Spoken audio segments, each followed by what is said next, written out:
And it is time once again for another AEW Dynamite review here on the MrWarrenHayes Show.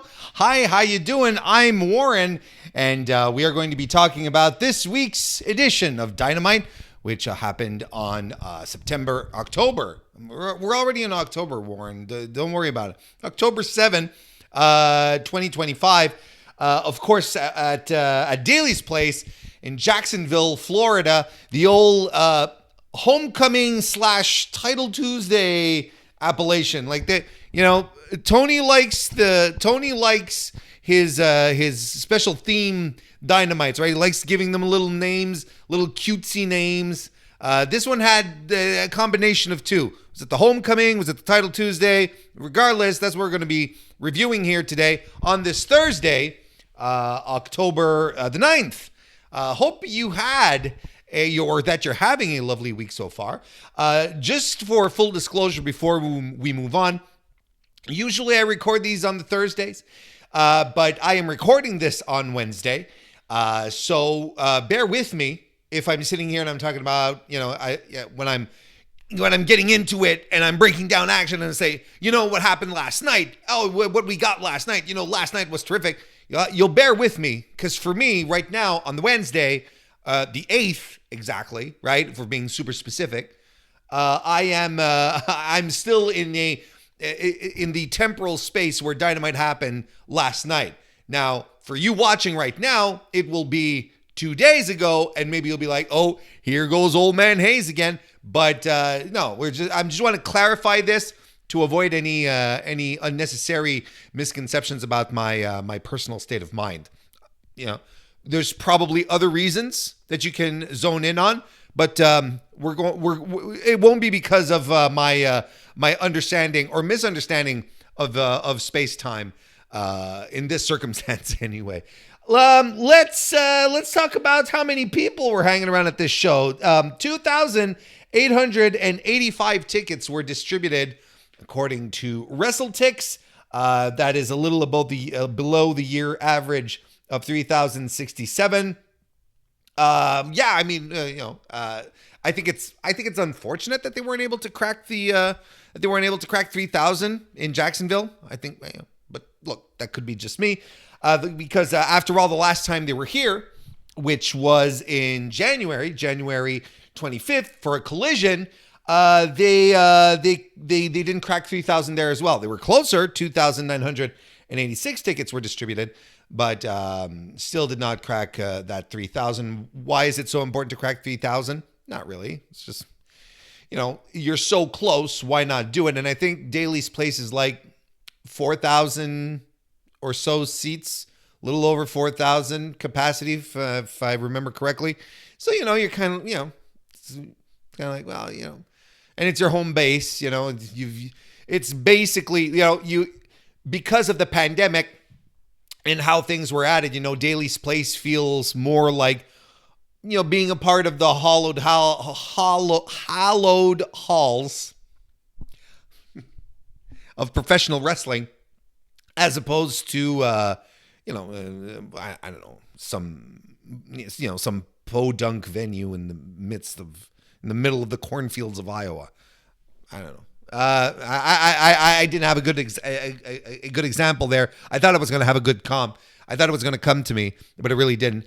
But nonetheless, the point stands is that you would expect a return to Daly's Place for AEW to be, you know, to drum up interest a little more, but that's not exactly what we got.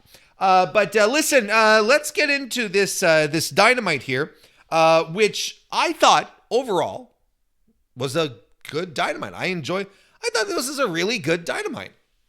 Great little show. Lots of action on it. So right then and there, you're on Warren's side if you're offering up some really good wrestling throughout the show, which I thought was the case.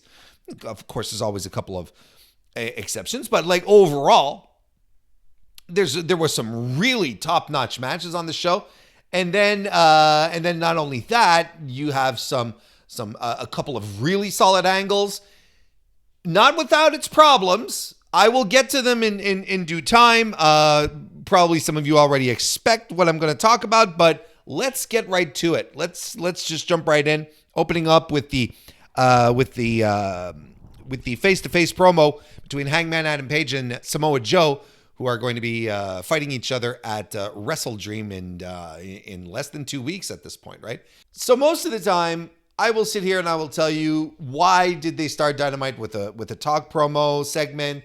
Why didn't they just jump into a match? That's one of the strengths that Dynamite has demonstrated. That's part of its identity, really, especially when it started up. Instead of opening up with a 15-minute promo segment, they just jump right in and give us some action, right? I'm watching a pro wrestling show. I want to watch pro wrestling. So typically, I do not like it. I actually kind of hate it when wrestling shows start off with promos, except, like I said, there's a little asterisk here. We have to account for certain things, except for when the angle or the story they're trying to tell is of such massive importance to the show or, stories moving forward, that they have to do something about it, right? They have to address it right off the bat. And that's exactly how I felt about Hangman and Joe starting it off. Because last week, with their angle, which I absolutely fucking adored, right? You recall last week's review. I was so into it. I was like, this is so good. This is what was driving me into watching this week. I cannot wait to see these two guys do the face-to-face this week and just pick at each other and just go after each other. I was so looking forward to this. So I'm like, you know what? This is fine. This is fine. It's your top program in the company. You're opening your biggest quarter hour with your champion and his challenger, and in which will very likely be a terrific verbal exchange between the two. And it turns out it was a terrific verbal exchange between the two. Continuing off that energy from last week where you're like, look, yeah, there's no real reason. There hasn't been weeks of build for them to be upset at each other. It's just like, no, last week they just got hot. Egos started flaring and, it was just a bad day for Samoa Joe. And he was like, fuck this shit. And he started going after Hangman. And Hangman was like, what the fuck, dude? But Hangman didn't back down, right? And it was so incredibly good. And that carried over into the promo, into the opening promo of Dynamite, where, essentially it starts off with Page reflecting on the 6 years since he's been there and his accomplishments and, the more, and showing this look, I've committed arson. I've dressed up like a Ghostbuster character, and putting all of this together sort of to give the path he's been on is and today I am the champion, and extends some understanding. Hangman is the babyface here, and we have to understand he's the babyface. So what does he do? He extends an olive branch, tries to keep the bridge existing between he and Joe, where he's like, look, I'm confused as to why you did the outburst. And I was like, this is a situation where it's I'm not mad. I just don't understand. I don't understand why you did this. And then he realizes look, I understand why you did it, because you were so busy, helping me out by getting rid of the Death Riders and my own shit, that you just lost sight of the title. That's essentially it, right? But Joe, he's not extending that same type of courtesy. He's not being all sweet and, you're a great champion. Oh God, no. Oh, no. Hangman was being Hangman, trying to find some common ground here. But Joe was all piss and vinegar and conflict. He was like, nah, brother, listen. I did lose sight of the title, and I'm coming after you. And he calls him a pretender. He calls him a fraud. He says, you're not a real champion, you're a fraud. And you're out here, and I love this. I thought this was terrific. When he started bringing up the fact, Hangman, you're doing the open challenge gimmick, right? Oh, that's you get yourself ready, and you say open challenge, and you let some kid in the back have only 10 minutes to prepare, something to that effect. And then you come out and you beat him and you're just padding your stats, is what he said. I'm like, God damn, this is really good. This is this is proper wrestling shit right here. Where he's just like, I see what you're doing, and it's all phony because you're a phony, and I'm the realest guy you're going to fight. And I buy it because Samoa Joe is the realest fucker on the whole roster. We could throw Jon Moxley in that conversation as well, but guys who just absolutely ooze authenticity and reality, and that you just would not want to meet, in a dark alley, and with them being pissed off at you. You know what I mean? It was a fantastic line. It was an incredible opener. Both guys just still being the alpha dudes, being the alpha males, bucking heads. Joe telling Hangman, "I'm gonna choke you out. I'm gonna get you in the ring and I'm gonna choke you out." And Hangman saying, "The thing is that, hey, Buster, the thing is that the longest that match goes, the more it benefits me because you're fat." That's not what he said. At some point I was half expecting this the Scott Steiner callback where he's like, "You can't last with me because you're fat and you got no cardio. You're fat." But it wouldn't have been Hangman style. Don't get me I was still like, "Oh my God, is he saying that he has no cardio? Is he saying he's out of shape?"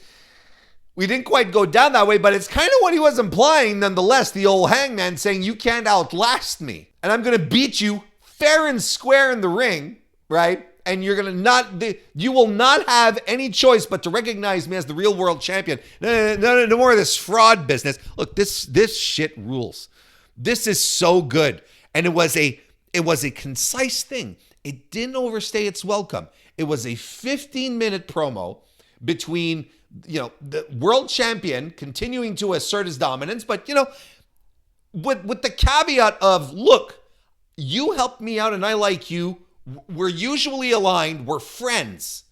So I don't know why you burst. You had an outburst like you did last week, but I'm going to give you the benefit of the doubt and say that it's just because, you want this gold belt here." And then Joe going, "Eat shit, motherfucker. I'm going to choke you out." God, tell me that wasn't great. It was great. It was great. And more of this in wrestling, it can't be a bad thing. Anyway, this was really good. It was a great way to start. It was a great way to start the show. We go backstage with the conglomeration. Mark Briscoe was there with all the pals. Kyle O'Reilly is there too, and Briscoe hypes up the Kyle versus Kyle 2 match that will happen later on in the evening, where Kyle O'Reilly of the conglomeration will be fighting Kyle Fletcher of the Don Callis family. Also happens to be the TNT champion, and the TNT championship was going to be on the line, I believe, right? Yes. And Kyle O'Reilly does some jokes, and they're not quite funny. I don't know. Kyle Fletcher's kind of cringe now, I think. Wouldn't you concur? I think so. And they do the hand thing, and that's it. And we're off, and we're back doing Orange Cassidy's gimmick where he hangs out after when they're done, and he has a little exchange with whoever was interviewing. Typically it used to be Renee, now it was Alicia Toot. Hey, listen, let's stop giving. Hear me out here. Let's stop giving MJF shit because everyone said, "Oh, he's postponing his honeymoon to do this shit and that." Toot's been on TV for the past 2 weeks. She's been showing up working. Okay?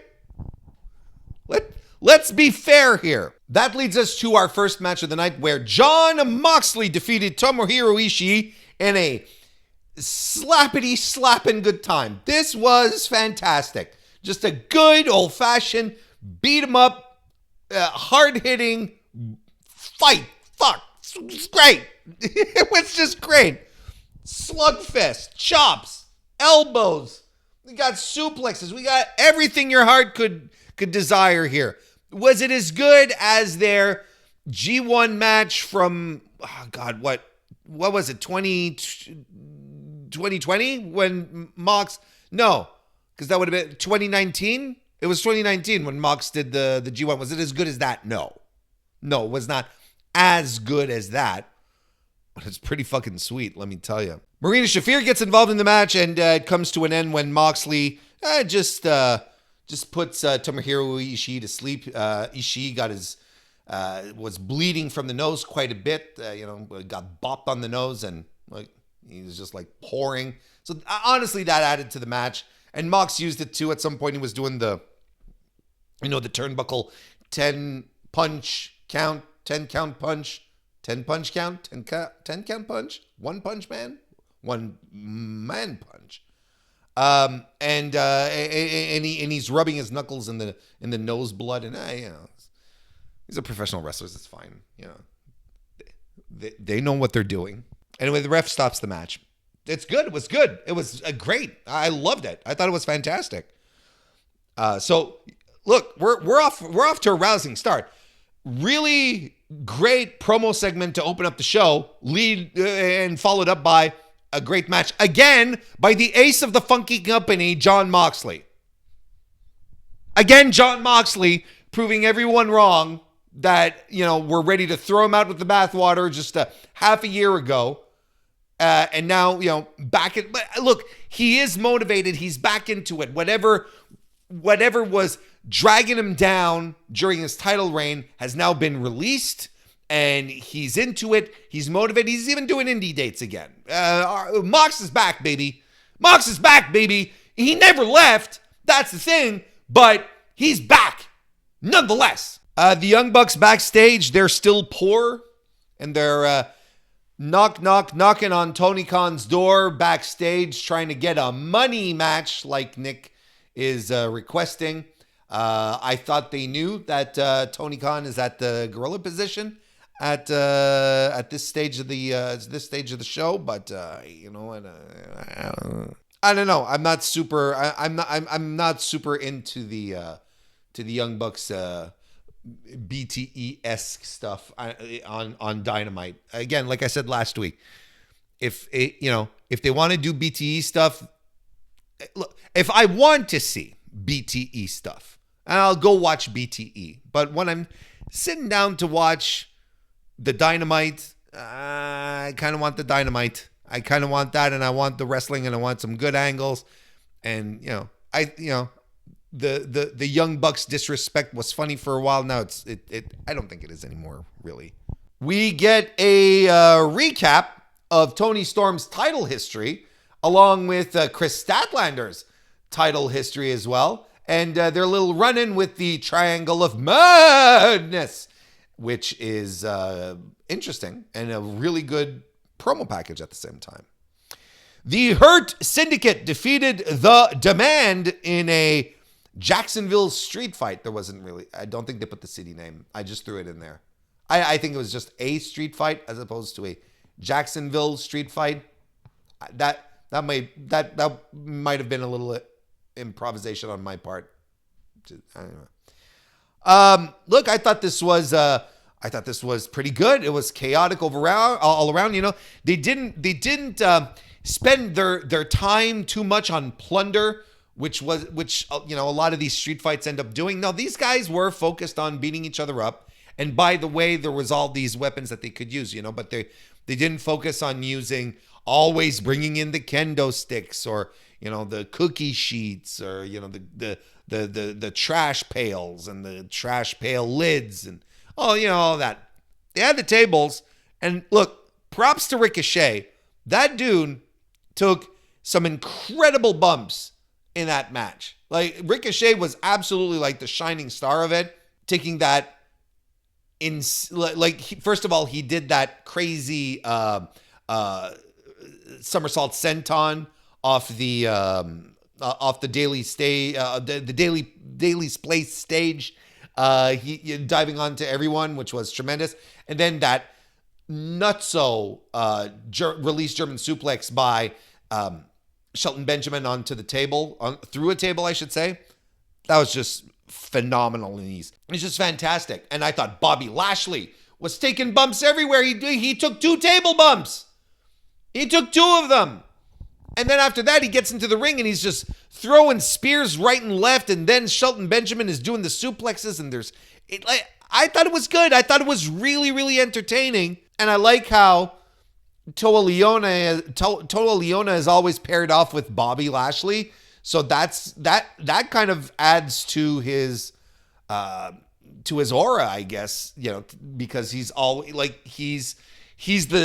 tough guy who's delegated to, be going after Bobby Lashley. And I mentioned last week, was it last week or no, it was during their match, how their match at All Out, where Lashley was selling his ass off for him. Or was it the prep match before? I can't quite remember. I think it was the prep match before. Sorry if I can't quite remember. But Lashley was selling his ass off for Leona. And I thought that was tremendous. And little things like this that I'm like, oh, this is doing great this is great stuff that the Hurt Syndicate are doing while working with these dudes, trying to establish them. I had no problems with this street fight. I thought it was tremendous. The Don Callis family is assembled backstage for an interview. Don is there. Everyone is there. Oh, wait. Everyone, that's wrong. Andrade already has the week off. Ain't that great? Isn't that nice? That Andrade, the week after he comes back to work, he's already got the week off. God, gee willikers. What a guy. But everyone else was there in the Don Callis family. Everyone else was there.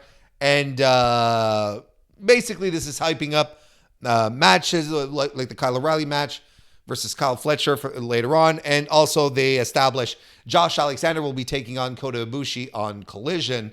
So that will be interesting. Jurassic Express had their big return match as a tag team where they took on Orion and Kevin Matthews, getting a little more AEW TV time. And I don't have many notes for this match. It's fine. It's whatever. Jack Perry, he's got little black booties on, and he's wrestling with a knife sheath, with a leather knife sheath. I guess you can take the man out of the jungle, but you can't take the jungle out of the man, I guess. But this was a squash, right? Don't get me wrong. But the funny thing here is that Matthews didn't do shit. He wasn't even tagged in this match. It's like Orion ate the entire offense of the whole match, and Matthews was just at ringside. I think he gets knocked off the apron once. That's the extent of the work that he did. What a fucking payday for Kevin Matthews. Holy shit. The countdown to extinction. I don't remember if that was Jurassic Express's old finisher. I don't know if that's what it was. I don't think so. I don't think they did the 3-2-1 gimmick. But that's what they're calling their finisher. And I'm going to get back into the beat of it. I'm still not used to it yet. Going to start calling Jurassic Express by my own pet name that I used to call them back in the day, which is Dino 210. After the match, the Young Bucks show up to attack Luchasaurus and Perry, and they Meltzer driver Perry. They're mad at Jack Perry, and they challenge Jurassic Express to a match at Wrestle Dream, which is going to happen. We go to the parking lot outside where Pac, Wheeler Yuta, and Daniel Garcia are cutting a promo. Mox is sort of pacing around, but doesn't, he just starts off the promo and he walks away. You got Claudio in the back as well, and Pac is telling Orange Cassidy, he's hyping his match with Orange Cassidy, calling him a snack. Alrighty then. And Yuta starts cutting a promo. I don't know if anyone really realized this, but he's cutting a promo, and as he's doing it, Daniel Garcia sort of jumps in real quickly and cuts him off. Well, not quickly, but he cuts him off. As Yuta's talking at some point, you can feel that Yuta's promo is winding down, but Garcia gets a little, I guess, a little too much into his head, and he jumps right in, and Yuta sort of side eyes him. It's like, the fuck, So there's keep an eye on that little angle there, on that little bubbling situation. Kyle Fletcher defeated Kyle O'Reilly to retain the AEW TNT Championship. Yeah, this rocked. This was fantastic. What a great match this was. It was really, really fantastic. Look, as much as Kyle O'Reilly can be cringe with his goofy faces and his bad jokes backstage, he was tremendous in this match. Grappling, counter wrestling, working both an arm and a leg on Fletcher. Fletcher had to work from behind to get all the way back here, avoiding, submissions and getting out of holds and whatnot.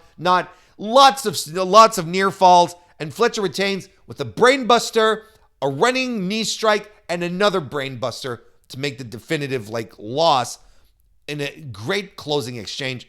This rocked. This match was absolutely fantastic. Just a great one. There's nothing else to say, and hopefully. I mean, I'm not saying this. No, hopefully was the wrong word. This should likely put the kibosh on on this little TV feud for a while, I guess.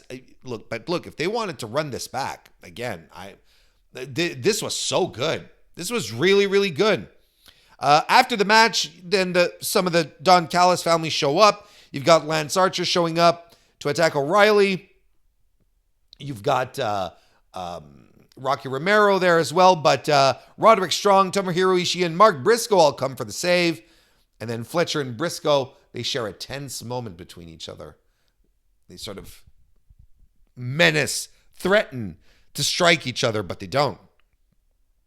And Mark is pointing at the TNT title. So look, hey, the question already arises. They're going to set this up for Wrestle Dream.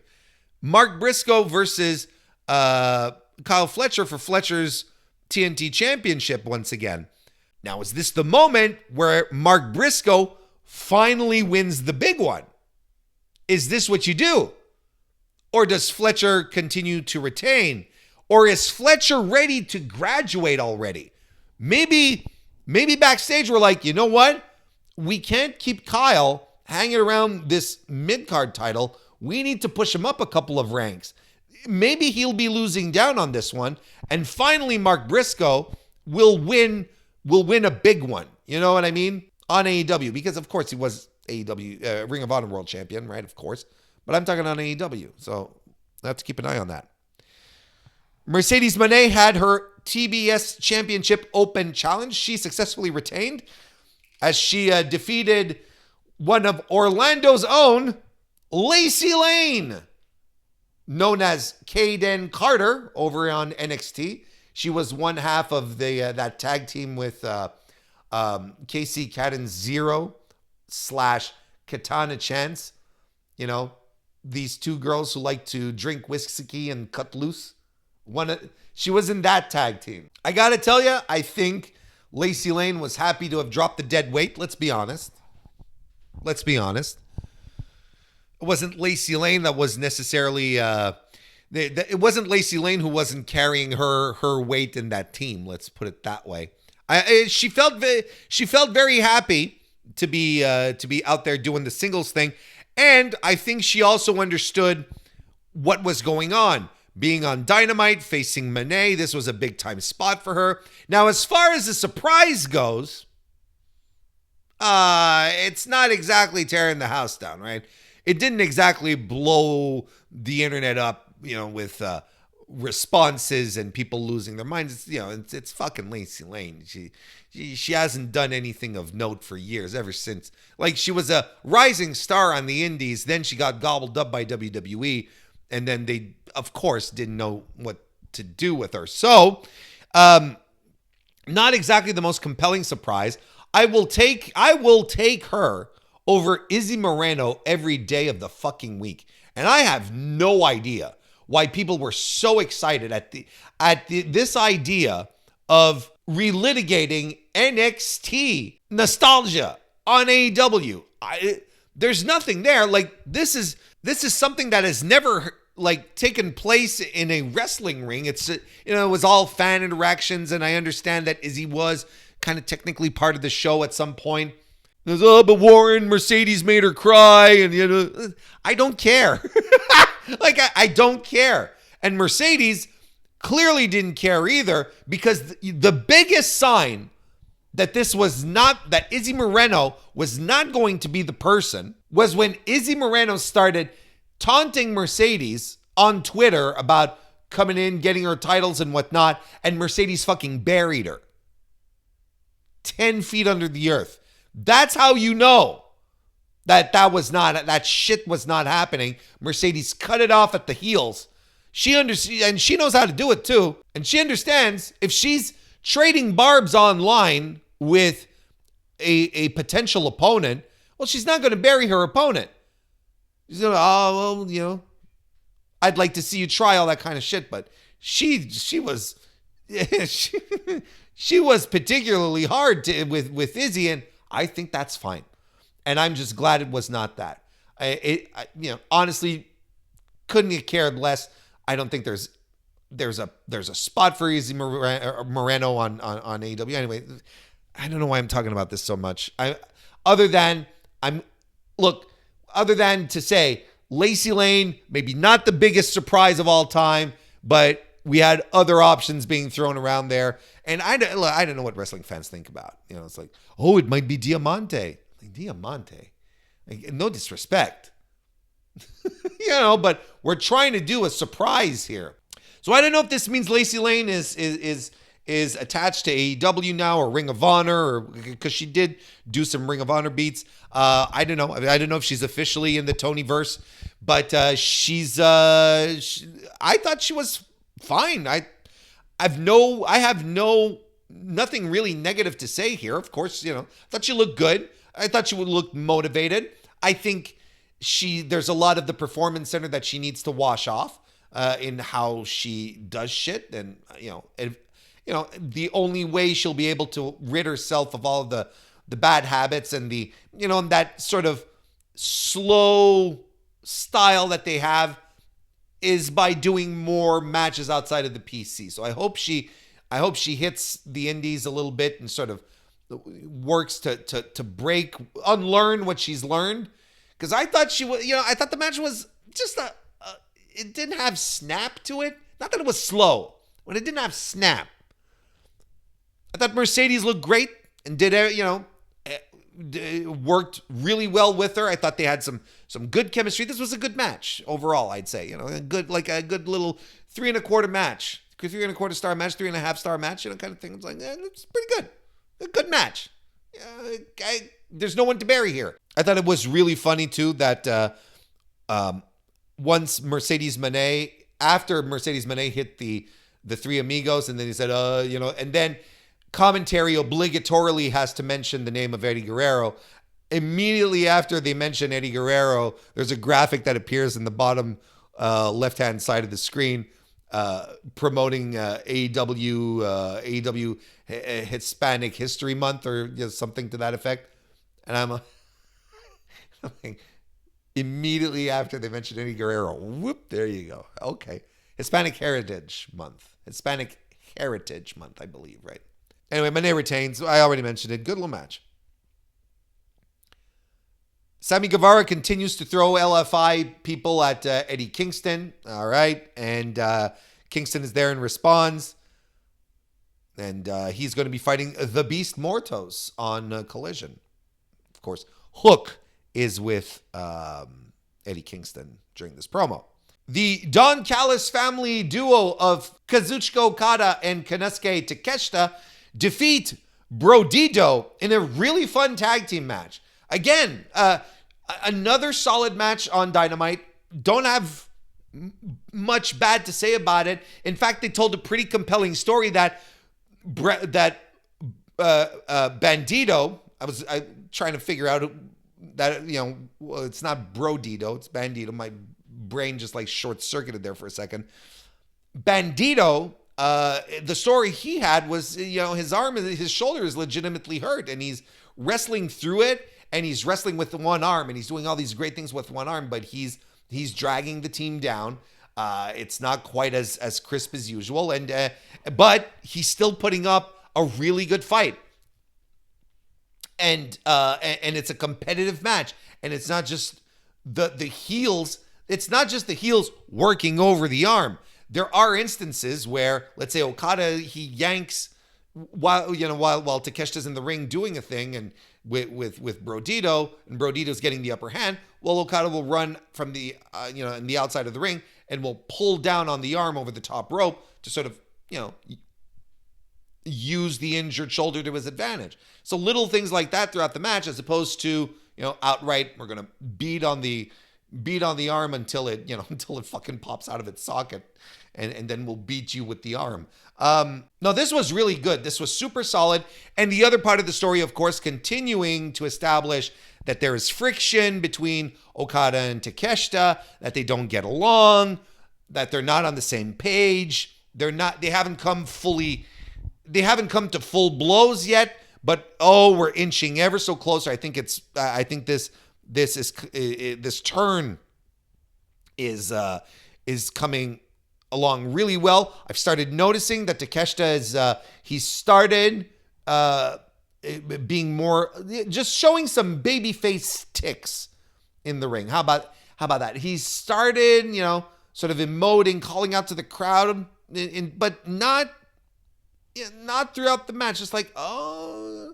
So we're starting to see that the slow reacceptance of the audience for Takeshita as part of his shtick.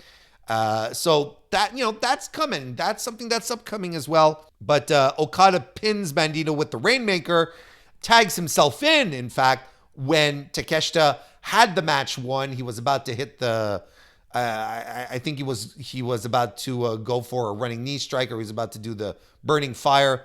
Can't quite remember, but Okada tags himself in to hit the Rainmaker and get the win, because Bandito was basically dead. And after the match, they have some real tension, and Okada's doing his asshole Okada gimmick that he was doing to the young guys in New Japan as he was on his way out. Just turning his back on them and walking away. He's doing that to Takeshita, and I'm like, fuck yes. Fuck yes. This is the Okada I want. This is the fucking asshole, arrogant piece of shit Okada who figures he's got nothing to prove to anyone. The young guys are all under him. This is the guy I want to see. This is awesome. This fucking rocks. This is how we should be treating Takeshita. Like a young boy. That's how we should be treating him. And I hope it continues down that road. I hope we get more and more of that Okada, and not the Okada that comes into the ring that says something goofy and ends it by saying, bitch. This is the stuff he didn't even hang around. He just walked back. Completely turned his back. Takeshita was standing up to him, was stepping up to him. And Okada's just like, no, he's not, turning his back and walking up and holding his belt up. It's phenomenal. It's phenomenal. That's what you want. Then we get two backstage promos. The first being Jet Speed and Willow Nightingale, who basically continued to move forward their feud with FTR and Megan Bayne. And then I believe it was after the commercial, when we came back, it was FTR, Stokely, and Megan Bayne's turn to respond, where they, like I said, continue to add some fuel to the fire and setting up a match for Collision. We get another promo after that where Bandito and Brody King are being interviewed. Bandito is taking responsibility for the loss because he's very upset, because I forgot to mention, it was a double trouble match. What did they call it? I don't remember. I don't remember what it was, but it was it was an eliminator match essentially on both sides, right? And since Brodito got pinned by Okada, that means that Takeshita and Okada get a shot at the tag team titles, and it's going to happen at Wrestle Dream. And, Bandito's upset, and he says, I'm sorry, Brody. Brody's like, brother, you're the greatest wrestler on earth. Look at all the shit you did with one arm. What a good guy. Good guy, Brody King. He always got your back. He's always got your back. What a great friend. What a great friend that guy has to be. You know, he and Brodito, while they were in Toronto, they did one of these social media things where they're trying out Canadian candies, right? And they bring out all the regular things and candies and chips, and all dressed chips, ketchup chips. And they both fucking hated the ketchup chips. So yeah, I don't know about that. Did like the all dressed chips. All dressed are superior, so I can respect that. But they also did candy bars, and they tried out the Coffee Crisp. And Brody King was like, yeah, Coffee Crisp, S tier. I'm like, hell yeah, Brody. Fuck yeah. Coffee Crisp, man. It's a candy bar of legends. And that leads us to the main event where Orange Cassidy defeated Pac in another really fun match. Like the action was nonstop all throughout the evening, and it went right to the end of the extra half hour we had of Dynamite with this main event here. Pac showing off his new look, the short hair, no longer wet, and in a singlet. Fuck. It's going to take some time to get used to. I don't hate it. I don't hate it. It's just a shock. It's a shock. Like my brain is still, it was bad enough that my brain was assimilating the fact that he wears clothes, that he owns shirts. Okay. Now I have to deal with them in the ring in a fucking singlet. Okay. It's like it's too much to process at once for one feeble human brain. I thought the match was really good. Lots of wild spots. Cassidy doing a trust dive off the top rope through the timekeeper's table, which is awesome. And then they fight into the stands. And this is where, I get it loses a couple of points for me. We get to the finish where they're fighting up in the stands, right? Because Pac is like, oh, okay, well, I'm going to go for a count out win here because he's doing all sorts of shit to Orange Cassidy, and Orange Cassidy just, is not staying down.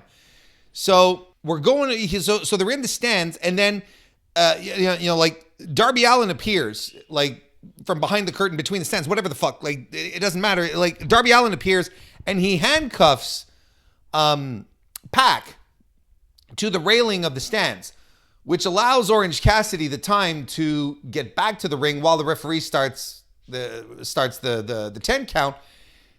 And Pac escapes by snapping the chain off of the handcuffs. So I don't have a problem with that per se, but this has become canon now. Like this is in universe. Now we had a wrestler who was able to snap out of the chains of a handcuff and go conduct his business and unfettered. No need for the, looking for the, the key or whatnot. Now, will all wrestlers be able to snap out of chains? No. But now we can sort of look at Pac and be like, well, reasonably, there are other wrestlers his size, his build, who can snap out of these handcuffs. Now the handcuffs have been nerfed, effectively have been nerfed. So I can't sit around here moving forward and consider that handcuffs are going to be that big of a deal moving forward in AEW. Now I'm going to be like, well, he just has to snap them. And when it doesn't happen, I'm going to sit here and I'm going to go, well, why didn't he just snap them? Snap the chain. And it's going to be the long handcuffs. Don't get me wrong. I understand. It's the long cuffs with the long chains. And, the laws of physics, work in mysterious ways. And so when the chain is longer, that it's easier to snap. I understand that. Okay. But nonetheless, we've set a precedent here. We've set a precedent in the history of pro wrestling in regards to handcuffs. So then Pac gets to the ring and by the time he gets into the ring, Orange Cassidy is waiting for him and wins with an Orange Cassidy special, right? The flash roll up pin. That's how he gets him. So Pac loses his return match, but I guess in a way it's also to protect him, where it's like, well, it's not a super clean win, but it's better than a count out win for Orange, but it's worse for Pac, but it's not so bad because there were the shenanigans. Anyway, speaking of shenanigans, afterwards, Darby Allin, well, the Death Riders come after Darby, and Darby has a taser, so he fights them off with a taser. And pepper spray. He actually has pepper spray. And he shoots it around commentary, and commentary are coughing. They go, ugh. And they stop doing commentary as if, they've been exposed to the pepper spray. And then the stun gun, the taser, right? And then they're going up towards the parking lot, and the Death Riders are all assembling, and Moxley is there as well. Everyone's there. And then you see at the top of the ramp in the parking lot, you've got Darby Allin standing there holding a Molotov cocktail. Now, he threatens to burn it, to set it on fire and throw it, of course, but he gets tackled by security, which I think was shoot security, by the way. I'm not quite sure. It looked like shoot security. He gets tackled by security. And the funny thing here is that they pipe in a sound effect for the glass shattering, right? For the bottle exploding. And they pipe it in, but it lands like 3 seconds after Darby gets tackled to the ground, which was fucking hilarious. Anywho, I understand what we're trying to do here. It's a night quit match coming up. There's a lot of bad blood between Mox and Darby, and it's going to be one of the money matches for the pay-per-view. This is going to be a pay-per-view a pay-per-view match that people are going to be excited to watch, that will buy the show to see this one here because it's Darby who has a death wish. Let's just, essentially, and Mox who is, violent. So we're expecting something very gritty and gruesome and physical right out the gate. And that's what this build is about, right? Making sure that we understand that both of these guys are ready to escalate things really, really quickly, which is why Darby Allin came out with a flamethrower. Now he's got the Molotov cocktail. Hey, AEW really likes fire, right? I don't know who's the pyromaniac on, in creative, but holy smokes, pun. There's a lot of fire that's involved in AEW, and between the Molotov cocktail and the flamethrower, I am fully expecting flames to be involved at the I Quit match, right? At this stage, I think we're all looking at each other and nodding in agreement, like, yep, someone's going to be set on fire, or a table's going to be set on fire. There's going to be fire. There's going to be fire involved in some way, shape, or form. And I'm okay with that. Like, I'm okay with this. And like I said, I understand that the idea here is to establish that there's nothing these two men are not ready to do to each other. They really hate each other. They want each other dead, But this is where it gets too goofy. This, like, Darby with the Molotov cocktail is like, all right, this is too much. Now we've taken it too far, and we've kind of left the realm of gritty, gritty reality-based stuff where, the pepper spray was like, okay, cringe. The taser was like, yeah, okay, we're teetering here, careful. But the Molotov cocktail, I'm like, no, this is going too far. What was he going to do? Am I really supposed to believe that Darby Allin is going to murder one of his coworkers? Like, I'm not even sure I'm not even sure they have waivers for this kind of stuff, right? I think like there would be criminal intent and someone would get prosecuted. So it's getting out of the realm of grittiness of reality. It's kind of like Batman, It's kind of like Batman when you jump. Let's say you jump from The Dark Knight Returns, and then you watch the Brave and the Bold cartoon series, right? And you're like, what is? We're jumping from one Batman to another, and I mean, there's a lot to love in the Brave and the Bold series. Don't get me wrong, but it's there's a tonal shift to it, and I think this is what we hit. It became a little more into the realm of kookiness. It's a little too kooky, Whereas if we had kept things maybe a little more grounded, like last week, I thought was phenomenal. They didn't go out and do all these artifices. It wasn't everything that was, we weren't losing our minds over Darby doing some crazy shit. It was Pac wrapping a belt around Darby's neck, putting his foot on his lower back, and pulling back. That was phenomenal. And I was looking at it, it's like, okay, this is brutal. Now, standing there with the Molotov cocktail and the lighter going, I'm like, all right. It's a little too far for me. I know they got the DC Comics crossover coming up, but yeah, wrestling is not comic books. Although, there's a lot of similarities, it still isn't. And it goes a little too kooky, and it takes me out of it. And I'm like, they still have a week to win me back, and I'm still going to be excited to watch the match. But just a one step too far. I know probably some of you said, "Oh, it didn't go far enough. I think it was fine." Well, and that's fine. That's fine. But for me, I don't see. To me, it's sort of it takes away from the grittiness of it, where it's like, why is Darby walking around with all these weapons? It just, I don't know. I know why he's walking around with all these weapons, because he has to deal with all the Death Riders, but I don't believe that he's going to immolate anyone. That's the thing. And but one thing you can believe is that this review is done for a pretty good Dynamite. Dynamite I really enjoyed, actually. More than pretty good. I thought this was a good, very good, solid Dynamite. Great wrestling.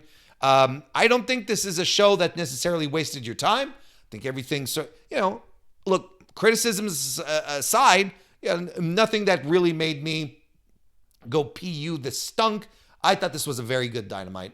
I enjoyed myself tremendously, and I hope you enjoyed listening to this review as well. Thank you very much for joining me. Leave a like on YouTube, or a 5-star review on Apple Podcasts, or a 5-star rating on Spotify. I will be back later today, if you're listening to this on Thursday, on the YouTube channel to live stream. So later tonight, if you want to pop by and say hello, that would be tremendous. We'd love to have you.